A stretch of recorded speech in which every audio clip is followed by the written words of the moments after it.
Hello, my dear. I'm so glad you agreed to do this because these are, I don't know, this is such a big topic. So I want to start with a fun fact. Okay. Fun fact, I found this today. So this is a Deloitte survey. A Deloitte survey of working professionals observed that 91% of respondents noted an unmanageable amount of stress or frustration that negatively impacts the quality of their work. Worse, 83% felt that this stress, frustration, and burnout negatively impacted their blah, blah, personal relationships. Totally. So Yeah. those are really big stats, right? I And know they I don't know are. that it's a fun fact. It's probably a demoralizing probably a An really shit fact. interesting. Yeah. It's a shocking fact. How's that? Yeah, shocking. Yeah, it's terrifying fact. So And tell that, everybody. Go wait, ahead. hold on. When was that study done? What Let me year? see. Let's see. Deloitte survey. Let me click it in. Click in that. Does it tell me? It says I don't know if it has a date on it. This was 2015. This is something I Wow, found in 2015. 2015. I bet you the numbers are the same. Yeah, sadly, you're Yeah. probably Okay. right. Oh, Julio's watching us. Proud of you, my beautiful wife. Yeah. Here, let me show you. Hi. Oh, yeah, that's weird to have my husband watching me. Oh, well, I think it's amazing. Yeah. I just had So coffee with him like a half hour ago. beautiful. Well, Yeah. now you're having coffee with me and a chat. So tell everybody why you are so passionate, who you are, and why you're so passionate about this topic. Yeah. Who am I? Well, first, I'm a human. Yes, you are a human. We're all humans, right? Married over 20 years to a private chef, have 11-year-old boy girl twins, work in cybersecurity, gosh, for over 20 years. Um, Passionate about burnout because I've been there twice. Yeah. And it's kind of like, it's also like an addiction, just like when I thought I beat it the first time, I thought it would never happen again. But the second time actually felt worse. But that was the best one because it's the one I think that really got me to learn how to get out of it. Do you want to tell that story? Yeah, I'm fine to tell that story. Um, the first one happened when I was at a company that had a breach. Uh, Mm. we went from 8-hour days was 9 to 10 back then is the norm, to like 12-hour days, sometimes 14, 16. But it was, and so I can handle, I think stress is short term for me. Like, Sure. right, like you can get in a fender bender or be late to an appointment. Um, but when it's chronic, then it becomes burnout. And So how long were those? I mean, so how long were those days? I mean, how long did that last? that's the problem, that it Yeah. becomes chronic, and that's Yeah. when it leads to burnout. So I think that lasted probably at least 3 months, probably six. Like I was probably doing 12 to 14-hour days Mm-hmm. for a good 3 months. And that was even on Saturday. And then in 6 months, it was still going on for a long time. And I remember, like, literally crying by the front door and just sliding down. And my kids looking at me like, what's wrong with mommy? Because, How old were your kids at the time? gosh, that must have been, they were probably about four-ish. Okay. So, that's never a good, like, hey, and you want to grow up and go to college and get a job, right? Like, Yeah. Yeah. Doesn't this look fun? look fun. Said no one ever, right? Yeah. So that was insane. And Was then, it you and your team too? Was the whole team working that? Or yeah, just the whole company did. When a breach hits, okay. it's not just the breach itself. Then you start freaking out and thinking, where else did it happen? And Right. so everything gets turned over. And they say some strategic initiatives should go away because you're redirecting resources. But no, you keep doing the leadership at that at that company at that time decided just to keep doing what they do. Yeah. So, the workload was too much. I didn't have any control over whether I could change something. Yeah. My values, some of my values are, wanting to spend time with my family. But so that then is in direct conflict Conflict. Yeah. there. Yeah. That was the first one. The second one, it wasn't a breach. It was just that Mm. I felt that leadership had changed quite a bit. And it changed from like a collaborative leadership to more of a command and control. Mhm. It seemed like a lot of bureaucratic work that I had to do. It took a lot of time to do something very simple. I didn't have any control how to change it. Mhm. I'm high up in the company, so But you're a leader too, right? I mean, yeah, so it's yeah. like you had But I would bring stuff accountability up. and mhm. Others would bring stuff up, how to change something from, a 21 complicated step down to 3, even Mhm. 10. Could we take it down to 10? And really just no fairness either. Some leaders could get away with, certain behavior that other people couldn't. And toxic people also to deal with. That's very hard. And that can lead to burnout, especially when you see other people allowed to get away with certain behaviors that you just would think is, um, not complementary to what they say their values are. And people turn a blind eye to that behavior? Yeah. Yeah, Or they even do. if you see other people who are time vampires, as I call them, who they haven't let them go. Some leaders will wuss out and not let go of somebody when they need to, but then that Mm, means the people who are raising the bar get more things to do. that's So right. all of those things kind of Contribute to it. eventually start to eat away. And when I notice, there's tests you can do. There's, a very well-known, I think it's the mass slash burnout inventory, where you can Okay. take 15 questions to do a test of like how burned out you are in 3 different areas. And they have it for workers and medical people and educators. But honestly, for me, it's just a simple Sunday check. If I'm depressed on Sunday and I'm not really sure why, or I show Mm, up to work and I'm not my best self on a consistent basis, like I start turning into a cold person or impatient or angry or anxious, if I mm, start feeling that way, I already know that something's wrong and I'm leading into burnout or I'm already there. mm. Somebody just said, "Love that time vampire note." So yeah, me too. Well, They gotta so well, go. yeah, they do for sure. Or we wind up leaving, right? If somebody doesn't deal with that. So Yeah. what was the difference between what you did the first time and what you did the second time? So you said earlier that you thought you were out of it. You thought, oh, now I got this solved, and then it showed up again. So what happened the first time? What did you do the first time, and then what did you do the second time around? Yeah, the first time I eventually found another company because I could see there wasn't going to be a change. Mm, And so I took my power back in my own hand and I went to another company, but I didn't take any resources with me. I didn't mm. think, why did it happen or how can I prevent it again? So really, I did nothing when I So think you escaped from it, states. really? Yeah. Exactly. Okay. Yeah, fight or flight. I Yeah. fought for a Yeah. while and then I just flight. Like, now I'm gone. Bye. I'm flying away. Okay. Which is, I mean, it is a response, and it is a viable response, but it doesn't necessarily it follows you, right? It can follow you, or if you don't look in here and figure out what you're doing to combat it, and then that where you're going? What happened then after you left, and then this second situation showed up? Yeah, I mean, everything was great for a couple of years, but Mm, then the company changed. mhm, Um, and burnout started to happen. COVID hit then too, mhm. and that exacerbated it. And honestly, menopause kicked in too.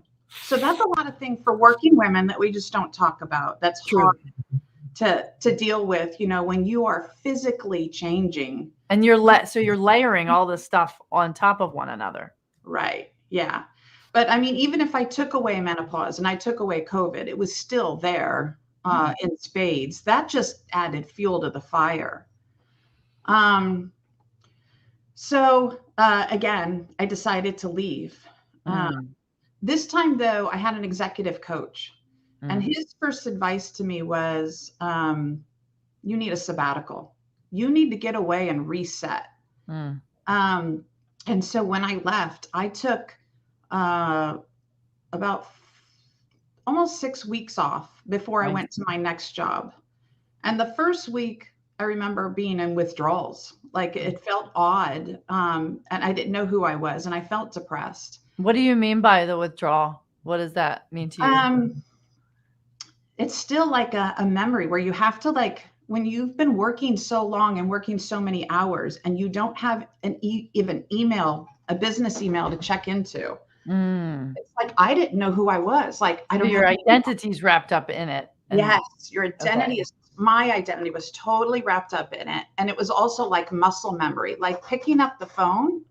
It's like, oh, well, I'm checking my Oh, email. they're not there. Oh, well, then what do I do? Who am I? What's my purpose in life? Right? Those kinds of Oh, things. yeah. So I had to like separate my identity from the company. Mm. Um, and that allowed me to have my reset. Now, if I had gone back to work and did the exact same thing within a matter of time, if something else hit me, I would burn out again. Mm. So I did a lot of different things this time, and honestly, I'm not done because it's never done. It's not a destination, it's a process, it's a journey. But the Mm. first thing I did was I gave up everything that I was doing. So I have a heart project, Yep, I right? know. That was Yep. my dream. I Yep. decided I didn't want to work on it. And guess what? I didn't miss it. And so that's Mm. was that my dream didn't come true because I started pruning things away. I got a therapist, Mhm. and I got a health coach. So I'll give a shout out to Jay Caldwell because he's been great for me too.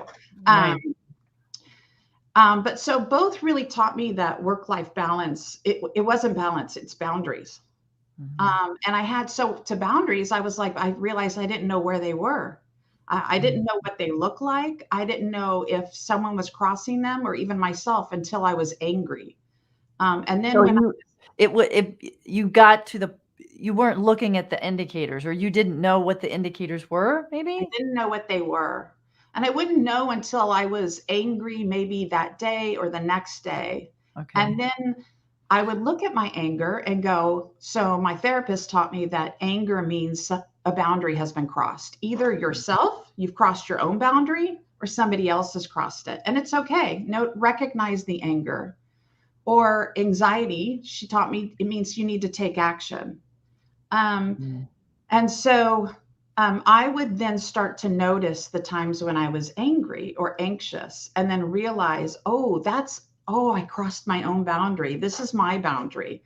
Um, and so I kind of learned what my emotions were telling me. I got back in touch with my feeling brain instead of my thinking brain. Nice. That As was indicators? Is that what you mean? So that Yes, and okay. the indicators of what my boundaries were and starting to write that out. And then I found having a health coach and a therapist, especially the health coach, it helped me to be accountable and then helped me figure out how to start doing baby steps to weave in, physical, mental, emotional, and spiritual techniques because all of those get wear down in the process of burnout. And you know what I love about what you just said is, and that's where I think when we first met and started chatting, you Yeah. had shared that with me, and I'm like, the wheel, I think it was the wheel, Feel right? And balance. yeah, right, for the spiritual, the mental, the emotional, and the physical, and I don't know that necessarily everybody looks at it in with that frame of reference or that lens. Um, oh, I want to share this. So Amy mentioned she's like identification being tied to achievement. That really resonates. That the pandemic taught me that humility too. So, um, yeah, and she also said it's not. I think you said this, and she's repeating it. It's not work life balance. It's boundaries. So, did you not have them in both of the situations that you described? So there were a lack of boundaries in both of those situations for yourself? In the first burnout and the second burnout? Yeah. Yeah, there were no boundaries. I think I thought I consider myself extremely self-aware, but every Mm. time something happens to me, I peel back another layer where I go, "Oh, this is another thing to learn. Oh." Our growth Um, is never done, right? exactly right. It's a journey. Everything I've learned is a journey. There's Totally no is. perfection. There is an ideal, but yeah, I didn't know what the boundaries were. And then I will say though, I think I knew instinctively maybe what my boundaries were. But for Mm. me, with my own, issues, I had a problem, I think, expressing my boundaries or speaking up for them or holding them and maybe trying to be a people pleaser Mm. or worrying about what other people feel or thinking that this might hurt my achievement if I'm so wrapped up in my identity of it. So I Mm. had to unwrap um, what that was. So that was the therapist's job. Help me figure out why I have this issue with setting boundaries. And the health coach keeps me accountable to that. And so what was the answer to that question? Why you had so much trouble setting boundaries? Well, so that would be, so that's, I'm pretty transparent, but for me, that would be childhood trauma. That was Okay. for me. But honestly, Michelle, when that light bulb went off and I figured out what that was and worked through it, it Mm. literally was a light switch. And it was almost like I couldn't get enough of setting a boundary then at that point. And I So almost get a rush from it because I'm taking care of myself. And it's like, yeah. that's an amazing feeling. So my heart project that was helping, doing something else and Mhm. outward facing, Yep. it became I was my heart project. Yeah, And I remember that. just Yes. Yes. yeah. How did you so talk to me about what you just said as far as the rush from setting boundaries when you how did you figure that out?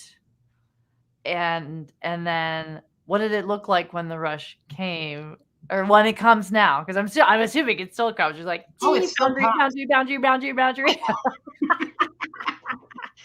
Yeah, yeah, yeah. Um, how did it come? It came from therapy. I did Okay. EMDR, which is eye movement desensitization and reprocessing, Okay. which should be another show and somebody else you should have on. I'm not the expert. Okay. Okay. Um, but it's basically taking something that's very charged that when you Mhm. think about it, or I think like listeners could probably understand that they get triggered sometimes and don't realize it, right? Sure. And so that comes from, I think, from trauma of some Mhm. kind. And so unwrapping the charge so that it's not an experience, it's a memory, um, kind of released the emotions for me and reprocessed a lot of things. And then I set a boundary on somebody who I'll, remain anonymous, but that was Mhm. very important to me. It was very hard for me to do. Mm. And doing it, I had my therapist kind of walk me through that and setting that opened the floodgate for me. And now, like, I know I need self care.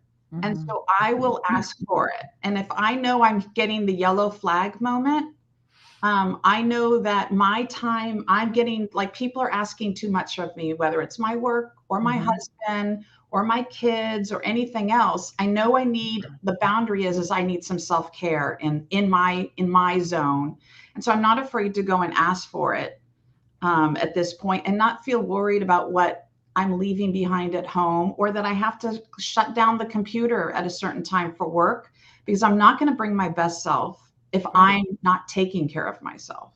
What does And, the yellow flag look like? Sorry, go ahead. Finish yeah, your thought. yeah. Yeah, and I can say that. That's easy to say, but it's hard to do. But It is now harder to do. it's the first time I've ever been like, no, now it's easy to do. Mhm. As I get more comfortable with just setting a boundary and not having to tell somebody why I'm saying no as well. But So what is that yellow flag you were talking about? What is that? What's that like for you? Yellow flags for me are typically feelings, Okay. All right. right? Yeah. So, Yeah. if It's I your gas gauge or your all the indicators on the car. exactly that, like my health coach taught me that, and that has been my North Star. Mm. So as soon as I feel like I have four feelings right now that I work towards to have my day, and then I have the opposite of those, Yeah. right? I'll tell you Yep. the negatives. The negative, and feeling that I don't want to feel is I don't want to feel stuck or buried, Okay. right? So I don't want to feel, and so the opposite of that is free. If I feel like I'm free and I'm not stuck or buried, if I feel kind of empty, Mm. um, and if I want to feel complete, I don't want to be thinking about the past or the future. I want to be in the present. And if Nice. I'm obsessing about a conversation or an argument that happened in the past, or I should have said it that way, or I should be doing this, any of those shoulds, or thinking about it, I know I'm off. Okay. And then if I'm depressed, I want to be happy. So I always try to feel free, complete, present, and happy. And those feelings change. I notice sometimes they'll kind of, what I'm shooting for is different. So I will, if I'm not feeling right, I'll just go through those four feelings. And if I'm not feeling one of them, I go, oh, I'm yellow flag. It's a yellow flag. Mm. And now I just instantly ask myself, what do I need? And it's sometimes as simple as sitting in a car with takeout and watching a TV episode overlooking a lake, or it's a massage. I need to be touched, Mm. which could give me some oxytocin. So there's a lot of things where I just quickly ask myself, what do I need? Or what do I need to prune? Mm. Because something is not there. And so I haven't found values. I was a big values person, but values have not been my North Star anymore. It's feelings. And that goes along with my feeling brain. I'm trying to get more in touch with my feeling brain. And so I find ways to make those four feelings come to life every day.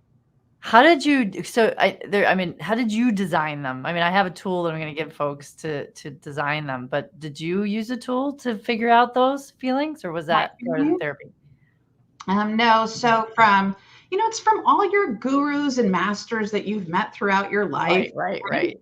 So my executive coach from back then, he had a list of like two columns, and one side Okay. was negative feelings, one side's Mm. positive feelings, and they both lead up to love or fear. Basically, you're either feeling love or you're feeling fear, and they run up. Okay. And I looked for the ones for me that I looked for the negatives and thought, which Mm. one am I feeling that I just hate? And then I looked at the counterpart of it and thought, yes, that's exactly what I want. So I just I just pull feelings, and you could probably Google, a list of positive and negative feelings, maybe. Well, I'll give this for anybody that's watching and wants to do more work in this space. Danielle Laporte has a book called The Desire Map. And Amy had given me this book and I'd done it years ago. And it's what are your core desired feelings? So I was wondering how you had gotten to that because mine are on my arm. Oh, I can't see this way. Ah, Oh, my pledge to myself. There we go.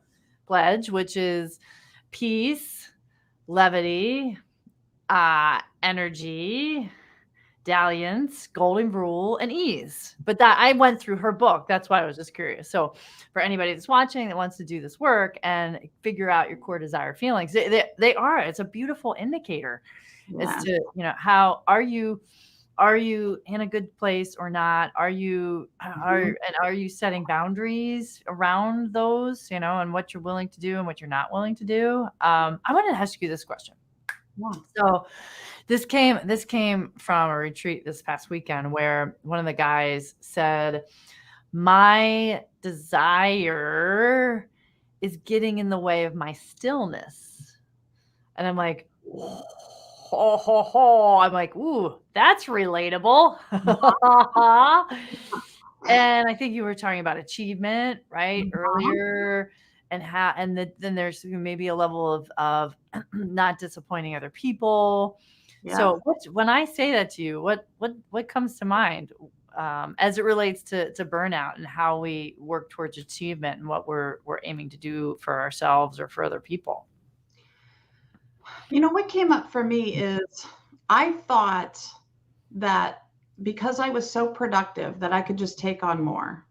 And Mm. I could do the achievement and I could be the best version of a mother and a wife but I lost myself in the process, Yeah. right? Yeah.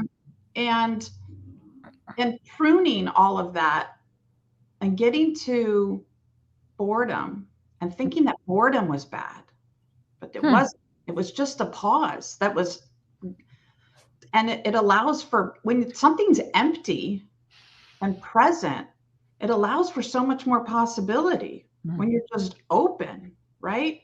So I think that, yeah, I could see like when you made that statement of what he said, sometimes like what I think I desire may not be helping me in the longest journey of the vision or the vision of the journey, or if I said it right the other way. But um, I think they both have a place, but they both also need boundaries again. It can't be all desire, Right. all presence, right? It has yin and yang.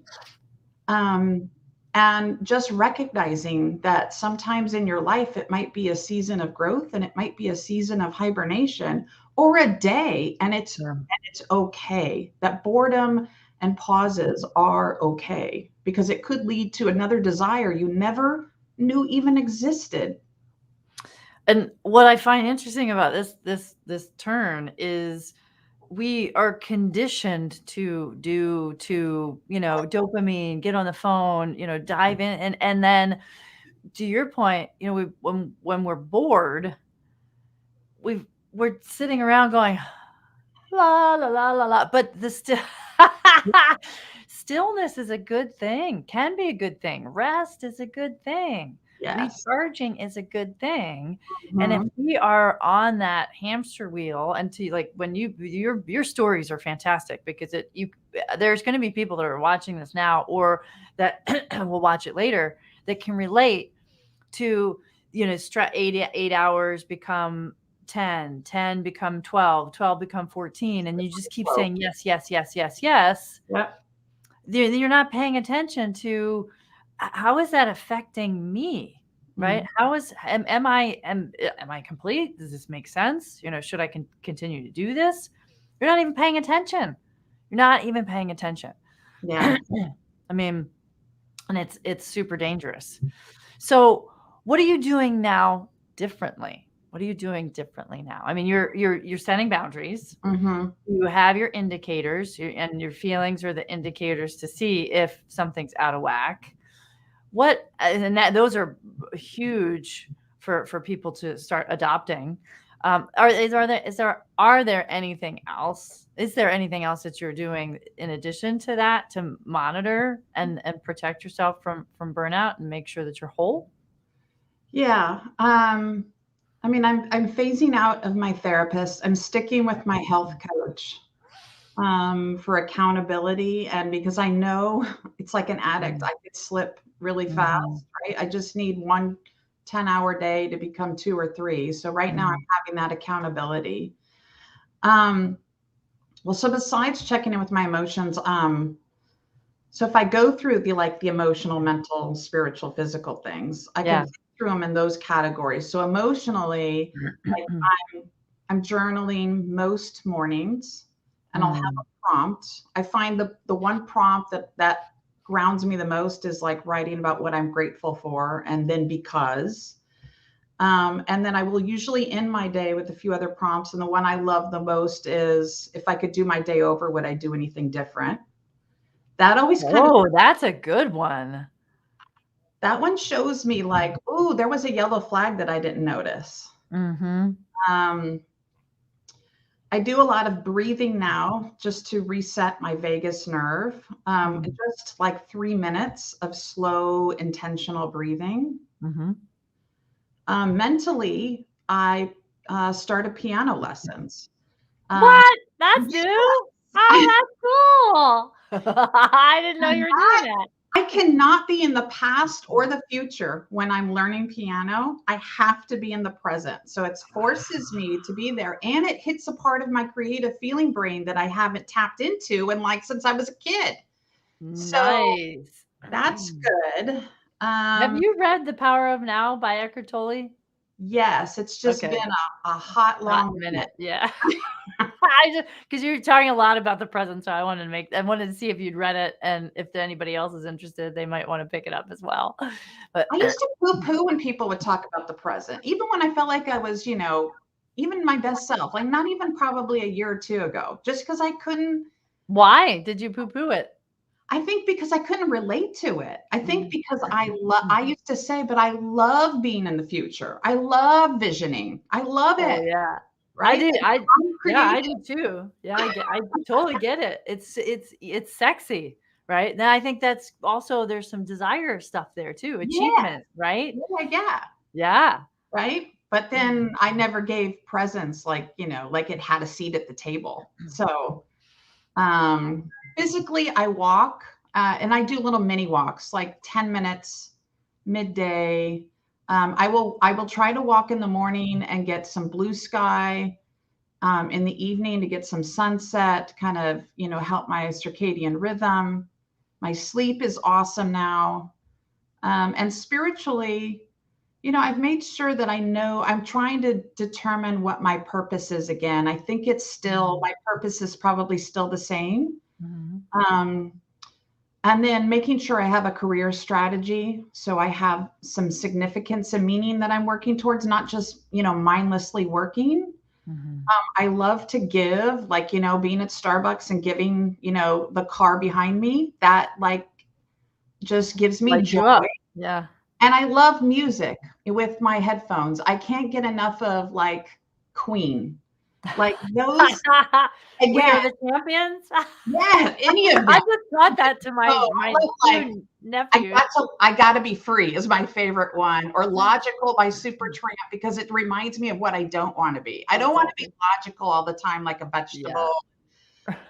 So all of those things, like if I can just do these little mini things under those four categories, and then if I'm off, just ask it's as simple as if I don't do anything and I just ask myself, what am I feeling right now? Am I feeling any of those four things? No. Okay. Then quick, 1, 2, 3, what do I need? Mm. And not overthinking it. And then also leading by example. That's the other Mm. thing for my family and for, my team as well. I have to do that in order to make sure we're all in balance as much as possible. They may not be on the same plane as me, but it's as much as possible. Yeah.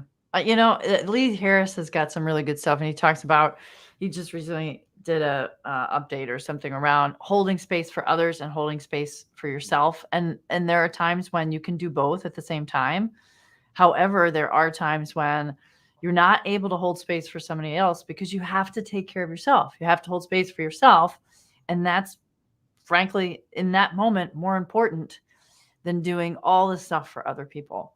And Yeah. so I think there's been bits and pieces of this conversation that you've done that, you've been learning that, and now you're taking that back, which is also boundaries, right? I mean, it's like if I know that I'm out of whack and I need to hold space for myself, I need to be still, I need to take care of myself before I can do all this other stuff for somebody else. Right. Yeah. It's Yeah. good stuff. So if anybody feels like they can't, then I would, my advice would be the same thing, like what I learned. Then find out what's stopping you from holding a boundary. Is it Mhm. something in your past that's holding you back? Because otherwise, it'll just be a vicious circle, I Yeah, think. it'll just keep popping up, right? I mean, in various ways. It'll hit you, it'll trigger you in some way, and if you're not mindful or not present with it or paying attention, you'll just get angry or frustrated or whatever emotion and just go on to the next thing, and right? It's like Yes, that's exactly. I just pick the just next keep circling song. around that wagon over and over and over. Yeah, because I think you told me like, boy, did we get a exercise in resilience with COVID, right? Sure. And Mhm. so it's gonna, like, life does throw curveballs constantly. And so how are you gonna have a boundary when all of those curveballs are coming, you know? Indeed. I Indeed. think of it as like my son does VR, and when I'm in it, there you like if you move towards the cage, you'll notice you're leaving the VR world, and you can put your head out the cage and see the Oh, outside world, like the real world. And so I think of my boundary as huh. this virtual cage, and sometimes my boundary is very close to my body, and other times it's very far out. And it's That's a different. really good analogy. Yeah, and it's different colors sometimes too. So I just try to visualize. That was very hard for me to visualize a boundary until I had this aha moment when my son was like, "Come on, mom, let's do Beat Saber on VR." So, and I'm like, "Oh I my love God, that this is visual. a boundary. This is my boundary."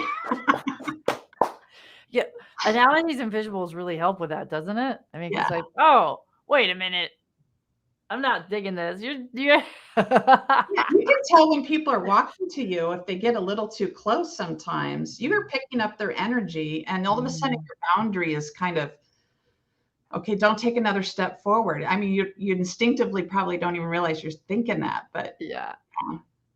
I love that. That is fantastic. And other times you're like, no boundary, come on. Right, right. Come on in. Come on in. I need more of this.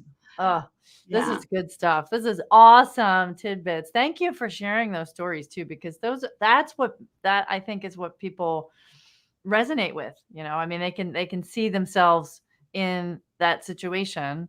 And if they have that going on, then they could potentially adopt some of these techniques, some of these tools, some of these strategies to make some change. Yeah, they're not alone. No, no, no. This is, well, obviously 91%. I mean, it's like, yeah. Well, that was 2015. I can't imagine it's reduced, but maybe let's be optimistic. Maybe it's gone down a few clicks, right? Well, at least it's you and I, right? We're not part of hopefully that Right. percentage anymore. Exactly. So, Oh, thank you so much for this. This is fantastic. I will send you the link so you have it. well, And it's, as always, a delight to talk to you and spend time with you and be present with you. All right, my dear. I will talk okay. to you later. You have a Okay. great day. Cheers. Bye.